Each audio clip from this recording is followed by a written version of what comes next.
Hello, ladies and gentlemen. Welcome to the Game Hub. I'm your host, Gamer K, and it's time for my first top 13 of the year 2026. And to do it, I am dressed for the occasion. Got this new bathrobe for Christmas from my folks, and I've been wanting one for a good number of years, and there we go. It's weird, yes, I know, but I figured what better way to talk about one of my favorite shows than to dress up as the main character. And I may not be a malcontent, I may not be a surgical man, but I know how to make a lot of people laugh. Now, if only I can get Hawkeye's charisma. I am going for MASH Season 3 episodes, my favorite episodes from the season, and it's really challenging. I never realized how hard it was until I decided to do these videos for my mashup for MASH.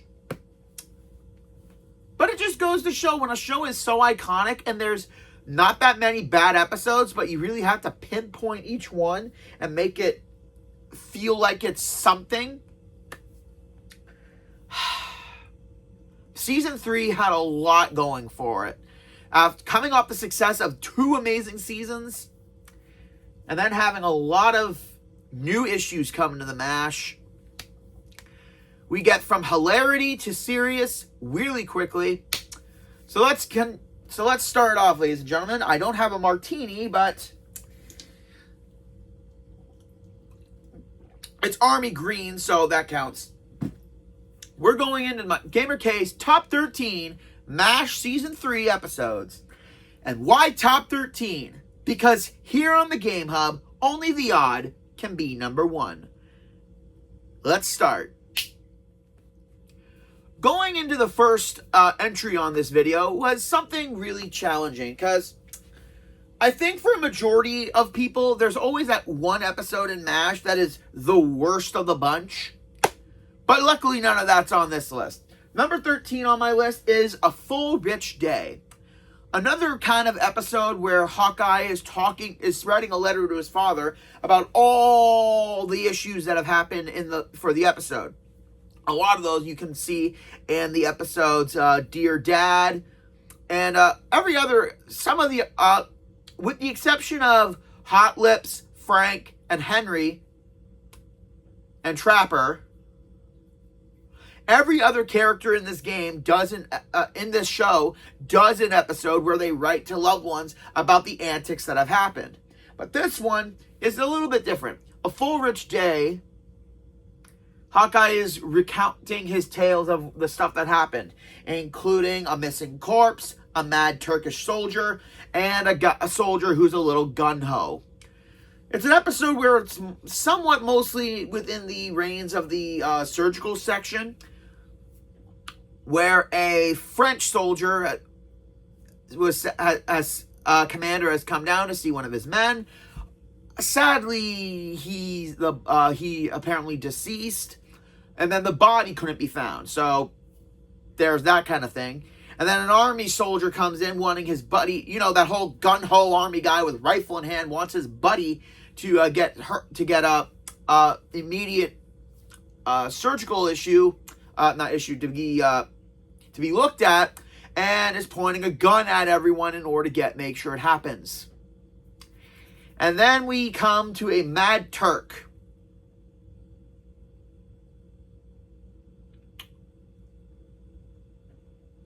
Yeah, there's a lot of episodes where a lot of, not stereotypes, but a lot of different ethnicities and cultures come together, and I really love it. And this one is mad because he is injured, but he wants to get back to his outfit so he can get rid of more enemies. It's kind of an episode where a lot is happening, but it doesn't feel like it's doing too much at the same time. It's a starting point for season 3 for my list because not a lot of great things happen. Not so much intrigue is in there a lot.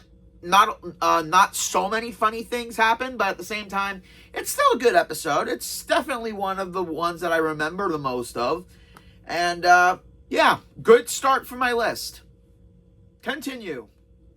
Now we're getting into better episodes that have a lot going for them. such as Springtime.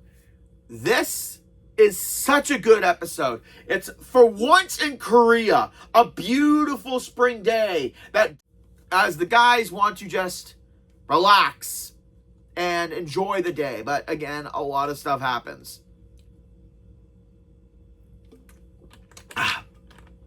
Hawkeye saves a soldier's life, and the man is indebted to him, acting as his own personal bodyguard to the extremes. Which, yeah, Hawkeye always gets the weirdos. Radar sees a lieutenant in her kind of not wearing so much because the warm sun decided to tan, and he's infatuated and asks Hawkeye and Trapper's help on how to woo her. And I do love it whenever it's a Radar kind of episode where it shows the Iowa naivete underdog show that it just, I like episodes where Radar has somewhat of a focus and he's not just in the background for laughs. I mean, he is that a lot of the times and it always works, but seeing him actually work on himself definitely helps. Doesn't also help that the woman was crazy about him in the end, and good for Radar. Klinger gets a message from his girl wanting to get married, and of course he is wearing the dress. Tries to get a Section 8 out of the whole thing, but luckily with some help from the Navy, gets married on radio air, which is a good moment. It's a very good episode that showcases a lot of wonderful moments that happened in spring. Again, it's such a good episode that it definitely is worth whenever I would say worth the watch, but every episode of MASH is worth the watch. So, yeah, again, not a lot happens. Some small moments. Definitely a good batch of humor comes into it. So, carry on. Okay, now we're getting into the better ones. Because, again, 13 and 12 were ones that I liked and they have good moments. But from now on, every episode is something fun. Starting with Bombed. Okay, I see the irony there of this being the better part, start of the better parts. The 4077th is accidentally getting shelled by their own artillery. And Radar is trying to get the bumbling idiot to acknowledge that they're getting bombed and not based on army data.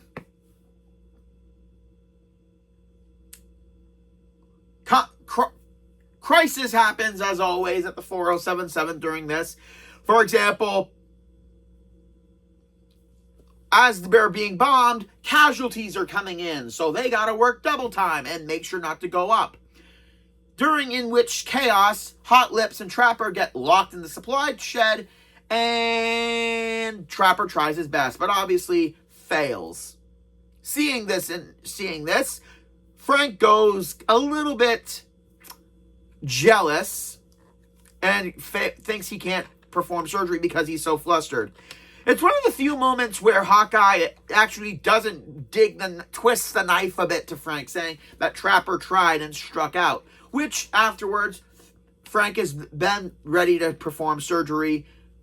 It's always good that, yeah, they joke on Frank a lot during times, but when it's during surgery, they will joke, but they won't cause anything that will circumvent his ability to perform surgery, other than his own lack of skill. Bombed is an episode that really has, again, it's where the good stuff, it's where my good start of the list goes, but it doesn't have any real big plot points or big issues. It's basically just an issue that, yeah, when you're in a MASH, right, somewhat close to the front, you will be in combat, and it shows kind of the chaos that can ensue. There's nothing like a nurse. Thank God. Really? Fair. This episode is one that is definitely something really original. With warning of an airstrike happening, the Henry has no choice but to send all the nurses away away from the fighting, just in case something happens, because that is protocol. So, after kind of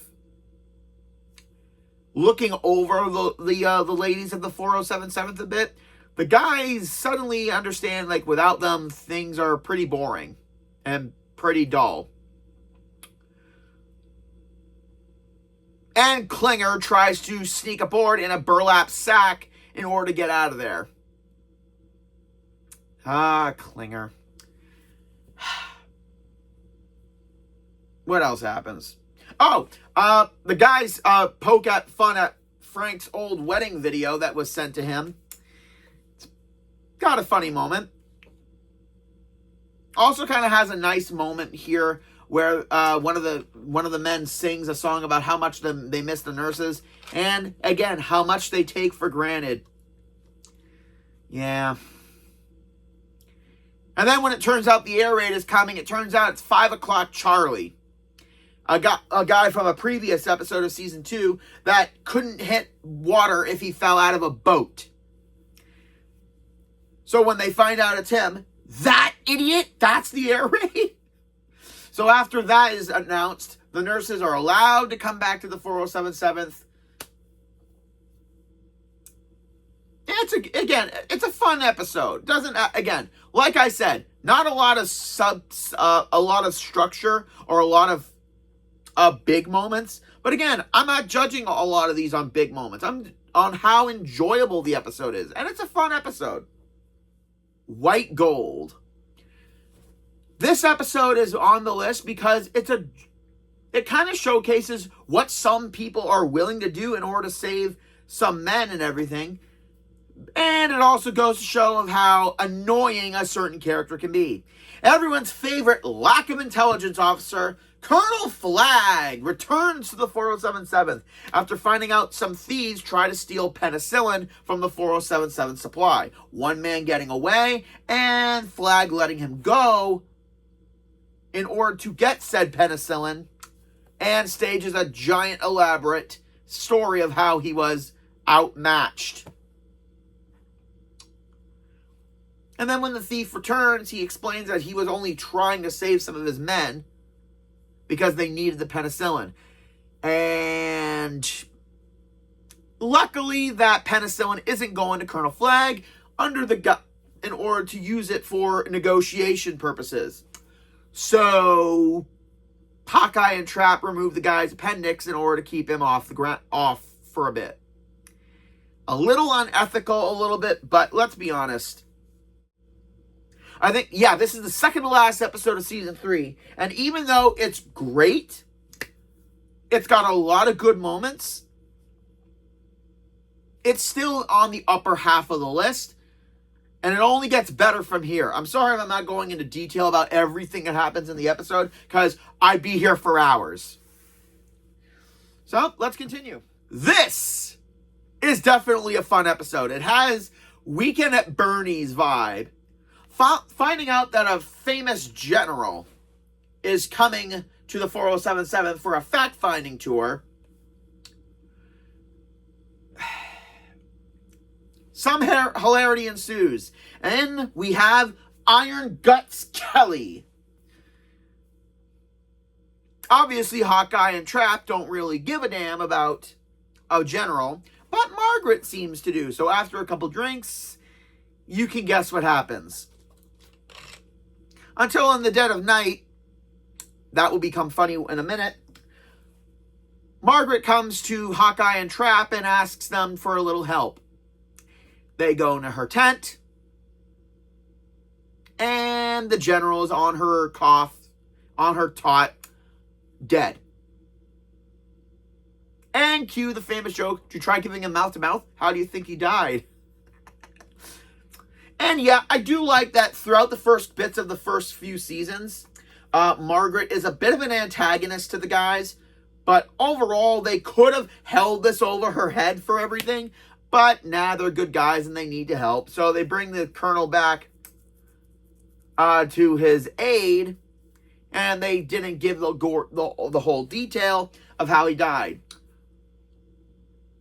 But the guy says that he's going to die in battle. That's the way he wants it, and asks the doctors to find some fighting ground so they can bring the body to the battlefield and make it look like the colonel died in combat, falsifying a report. Hawkeye and Trapper take issue with this, considering it's not fair to the men who did die in combat, but they don't get any word. And it's gonna, because the colonel dying in battle would have been big news. And like I said, they don't like it because it's unfair to all the soldiers who actually died in combat, and they get no praise. So the aide does say that he'll do it himself and won't make a big fuss. Trying to find battle with radar in the dead of night, nothing's happening. Frank gets suspicious, and double entendre happens with him and Margaret in the tent.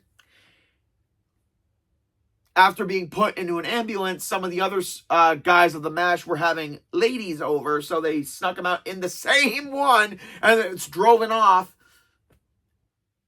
And then Frank knew that they were escorts. I don't like using the word prostitute and everything, but has the MPs cut him off.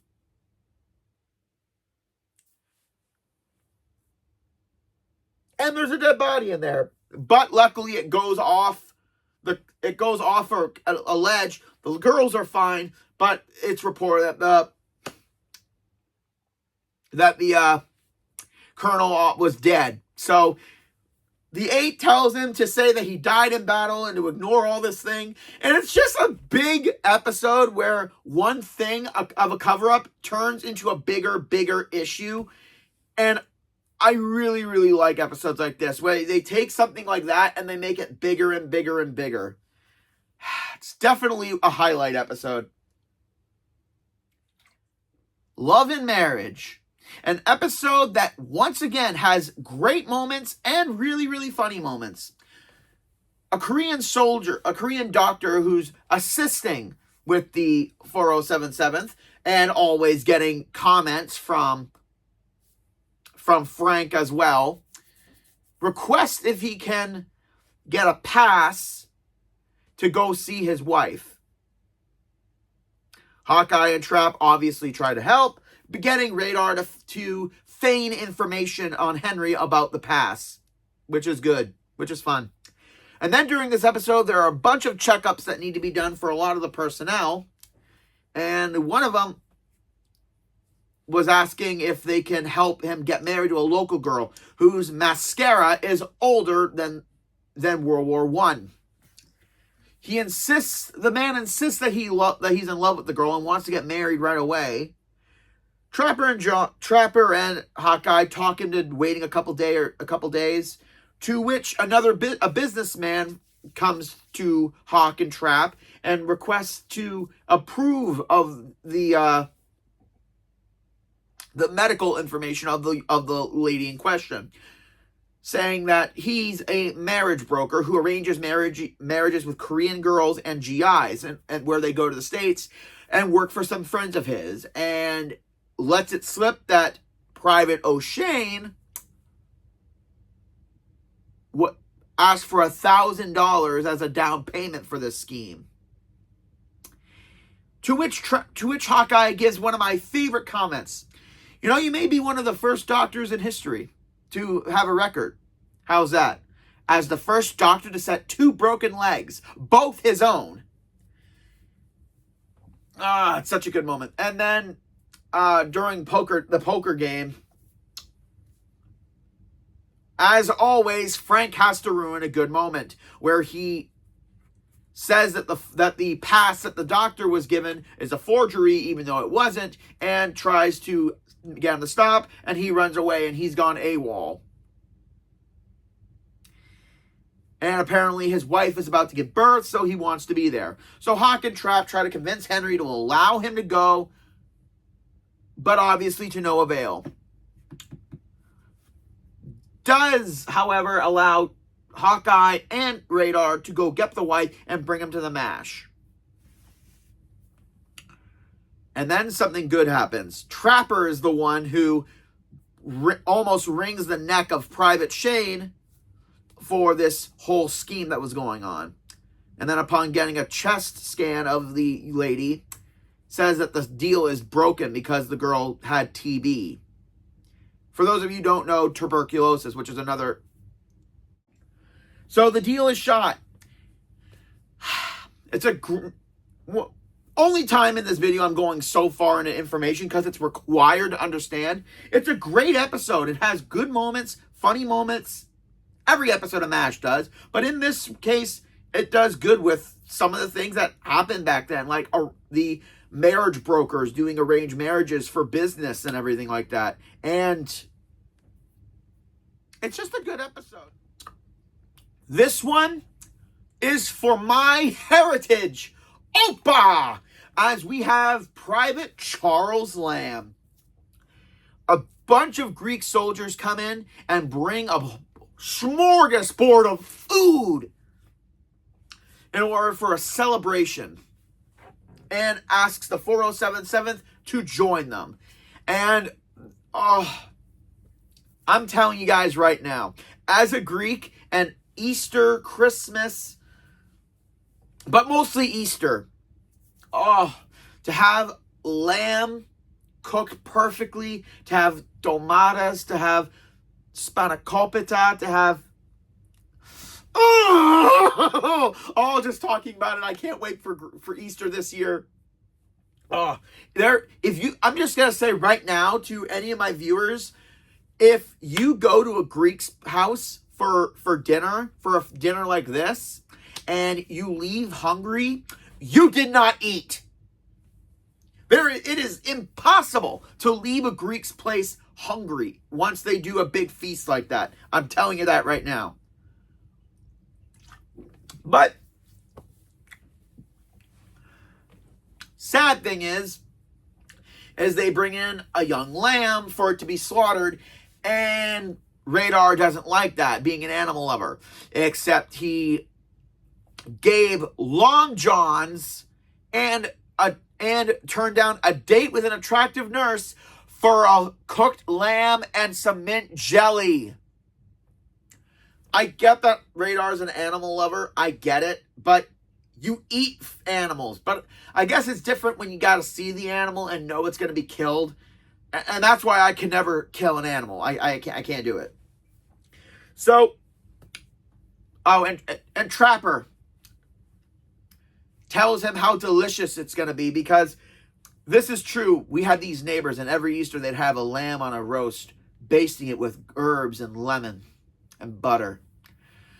It gets your mouth watering. It's fantastic. So Radar decides to do something funny and kidnaps the lamb, gets him travel papers, and sends it to his folks in Iowa under the alias Private Charles Lamb.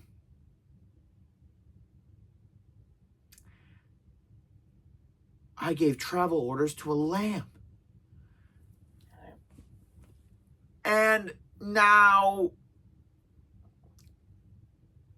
everyone has to wonder how they're going to do this feast for the Greeks.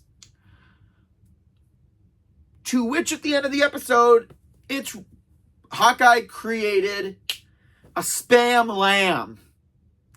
And everyone's having fun. Not a lot happens in this episode, and that's what I love about it. I love it when they can do something really humorous and really fun without a lot of casualties and serious shit getting in the way of half the time. But goddamn, and again, being a Greek myself, seeing the whole feast, I mean, seeing a bit of it, except for the lamb, obviously. It's a fun episode. It's really, really fun. A really fun premise. And like I said, they just keep getting better and better and better as we go on this list. I'm going to say this, though. Season 3 may not be my favorite season because a lot of the good episodes are very few and far between half the time. But after Season 3, everything just skyrockets to new heights.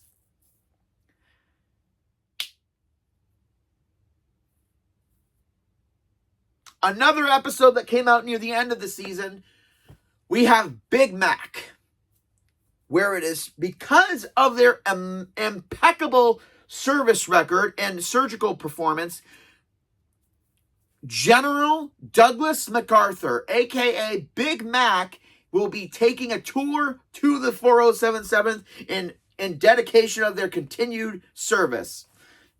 An aide comes by to explain the itinerary. Hawkeye and Trap continue to make jokes. Burns and Houlihan go way overboard, making sure everything is pitch perfect, including trying to burn books for a little bit because they're unmilitary. And I can't remember the insult, but I do love all the insults that Trapper and Hawkeye give to Frank. They're so creative. And if I had watched MASH when I was younger, way younger, I would have had a lot of comments to say to a lot of the bullies in school. It would have gone over their head because, they'd have to be intelligent. But the episode is basically an episode of everyone preparing for his arrival, with Klinger trying to get this way of getting his Section 8 by wearing dresses in front of MacArthur himself, to which Henry puts the kibosh on it. And then during a routine rehearsal of this whole thing, at the end, MacArthur is coming in quick, so everyone gets into formation, and instead of this whole thing, him and the vehicles just drive by the MASH. To everyone's shock that they were getting all worked up for that. And then at the end, MacArthur looks up and sees Klinger as the Statue of Liberty and salutes him. Oh my God. It's a fun moment. It's a fun, stupid thing at the end. But if you don't recognize that image of Klinger, I feel bad for you. It's a good episode. It's a big build-up thing with something important, and then it fizzles out in hilarity. Everyone got ready for him. Everyone. Even Klinger had that made. Again, it's an episode that has little payoff in the end because of the build-up of what was happening. It kind of reminds me of the whole thing of when in Friends, Joey got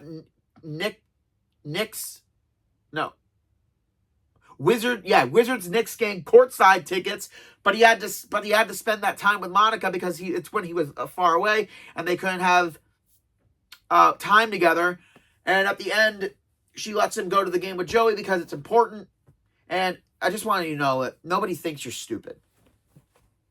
Where are you going? Games tomorrow night, Joe. So, it's an episode that has a situation in it, and it builds itself up. And then at the last minute,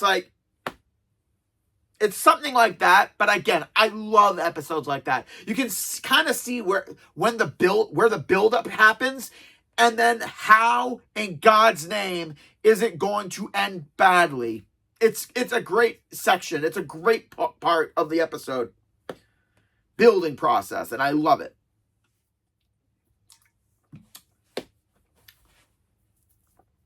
An episode that is an entirety of patience. Hawk and Trap are supposed to go to Tokyo for some R&R, but before that, a shipment of plasma comes in. And when plasma comes in, that means wounded will follow, and they need every surgical staff on for that moment.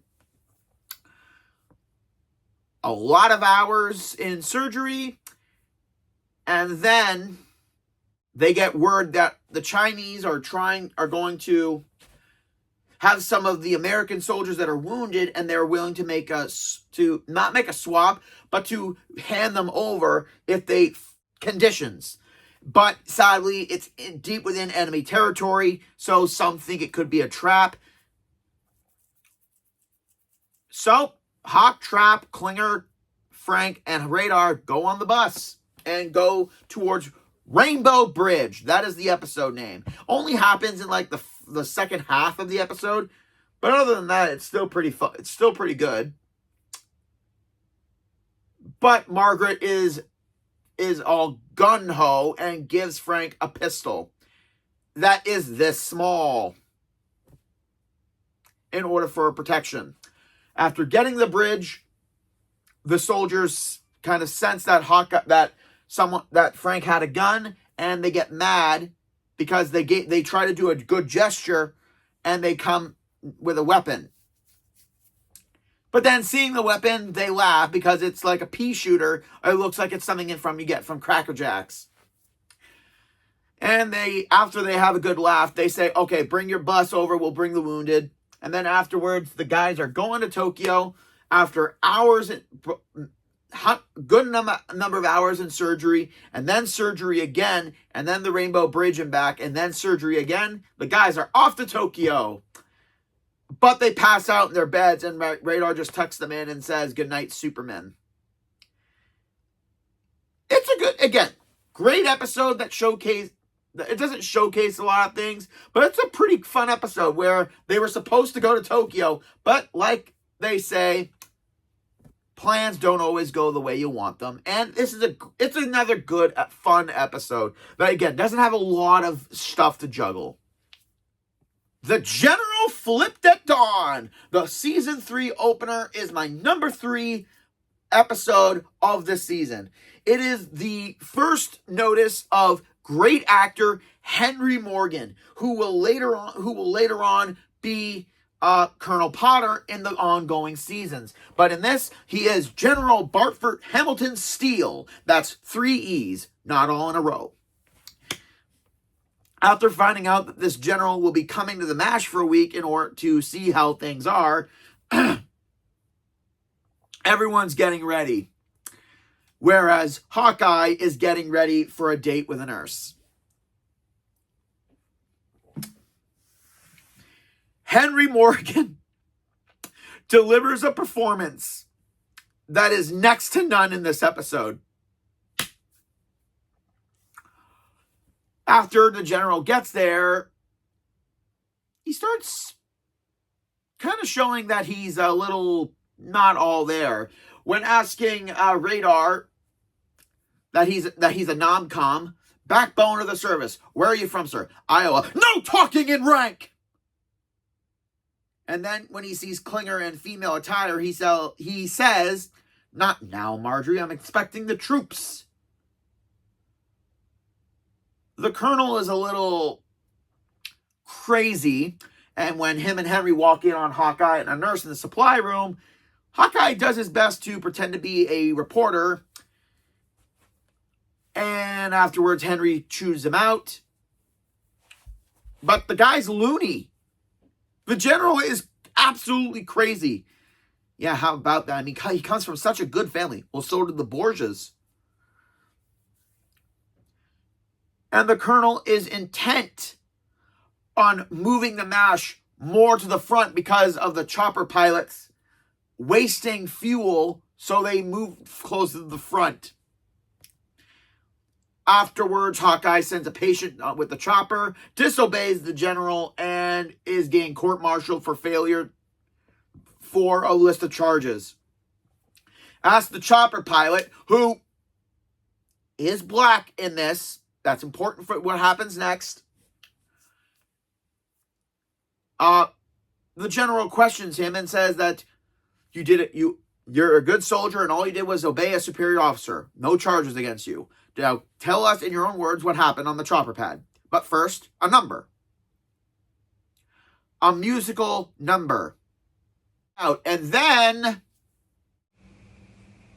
Well, you got it in your blood, boy. Just let it out. When the sun goes down, the tide goes out, the dark stand around and they all begin to shout, hey, hey, Uncle Fuzz is feet, feet, feet on the Mississippi mud.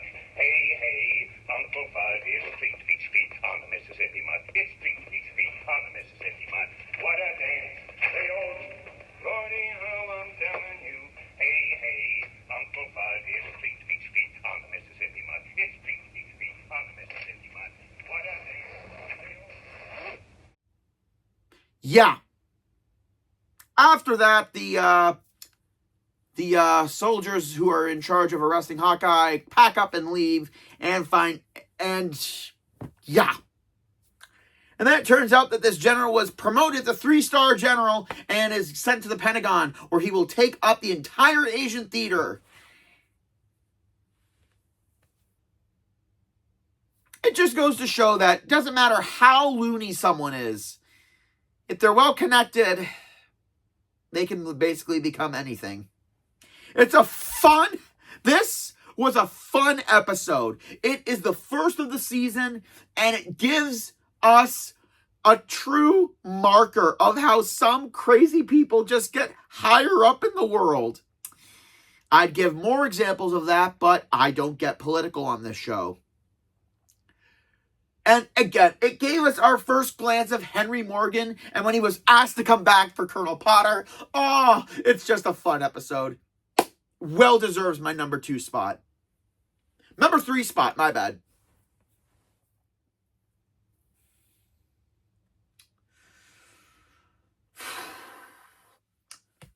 The season finale of season 3 is my number 2 spot.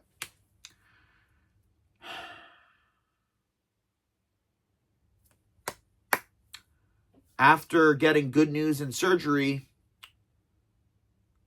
Henry's going home. Colonel Henry Blake is going home. Got all of his points. Orders are in place. And while some are upset about this, Frank and Houlihan are already getting ready to take over. Whereas Trapper, Radar, and Hawkeye give Henry a big farewell party. A nice American-made suit to go home to. He's getting ready to go see his wife and kids again. Gives Radar a lot of kind words. And then plants one right on Hot Lips, because it was his last chance to do so. And then he gets onto the chopper where he's going to Tokyo and then home. And Radar is a little upset about that because it was like a father to him. And he gets off the chopper quick to say, "You behave or I'll come back and kick your butt." Because Radar's just standing there saluting him the entire time, and he's sad about it. And then they wish him well. Now, what I'm about to say is actual fact.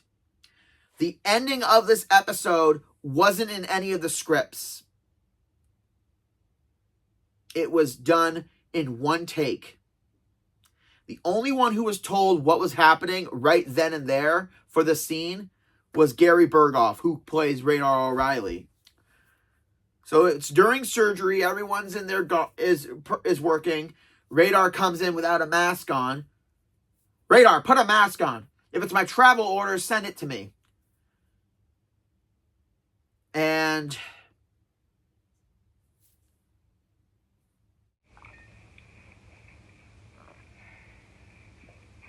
Lieutenant Colonel, Henry Blake's plane was shot down over the Sea of Japan. It spun in. There were no survivors.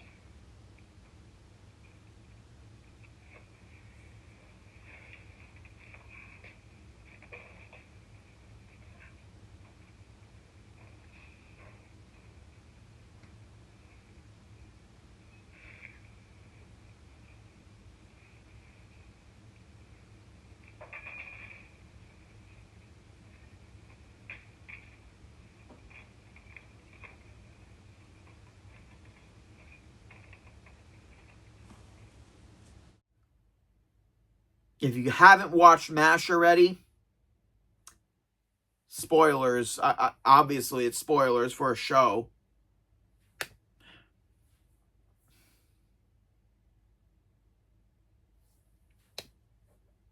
Yeah. Everyone's dead silence in the operating room, that wasn't scripted.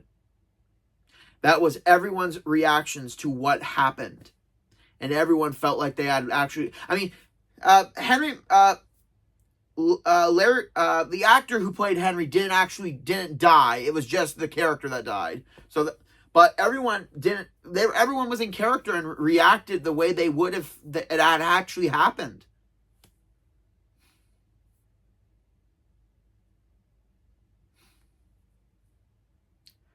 And the episode is titled "I'll Be Saying Henry."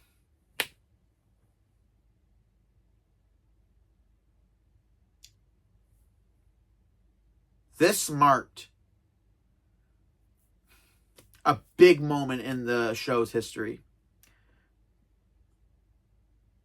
There was no laugh at the end of an episode. There was nothing, just those silent minutes, seconds before the episode ended. And it's a sad truth. I mean, they could have just kept it the way that people thought it would. And watching it for the very first time, it gets you. It showed the casualties of war, that not everyone goes home. I mean, goes home alive at least. If I ever start dating again, I hope to God my future girlfriend has never seen MASH, so she can watch it with me and see something that I really love. And obviously I'll do the same thing for her in the show she wants. Man, that's the first time I actually talked about that in years. Yeah. I digress, but I'll Be Saying Henry is a great episode. Not a lot of antics, not a lot of gag jokes, not a lot of anything like that. Just a send-off for a character, and then a tragic gut punch of reality at the end.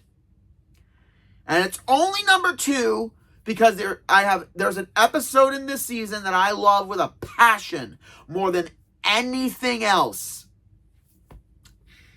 So let's go to it. An episode that is all laughs and all goal. And like I said in a Big Mac, when Big Mac was announced to be coming, and then at the end he just quickly drives by without saying anything. This is that kind of episode in the best way possible. Adam's Ribs. This episode is my favorite episode of season 3, possibly this whole show in general. And ironically enough, it's one of the few episodes where Margaret and Frank aren't in the episode, and it's the only episode where there is no OR scene. So, and that's a rarity. After 11 straight days of liver and fish, Hawkeye is starting to lose his mind of lack of taste. And everything in this episode is quotable. Everything is quotable. I've said this numerous times to people. If they try to serve it to me one more time, I'm going to have a tantrum. No, you're not. Okay, fine. I'll throw a fit with a resemblance to a tantrum. So, Hawkeye gets up to the lunch tray. They give him the sides, and for your main, here it comes. Steady. Liver or fish?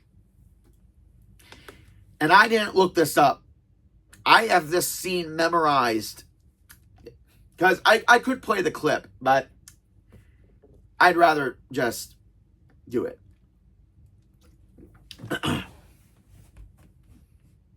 I didn't hear you say that. Because it's impossible. It's inhuman to serve the same thing day after day. The Geneva Convention permits the killing of our taste buds. I cannot eat the same thing day after day. Fish, liver, day after day. I've eaten a river of liver and an ocean of fish. I've eaten so much fish, I'm ready to grow gills.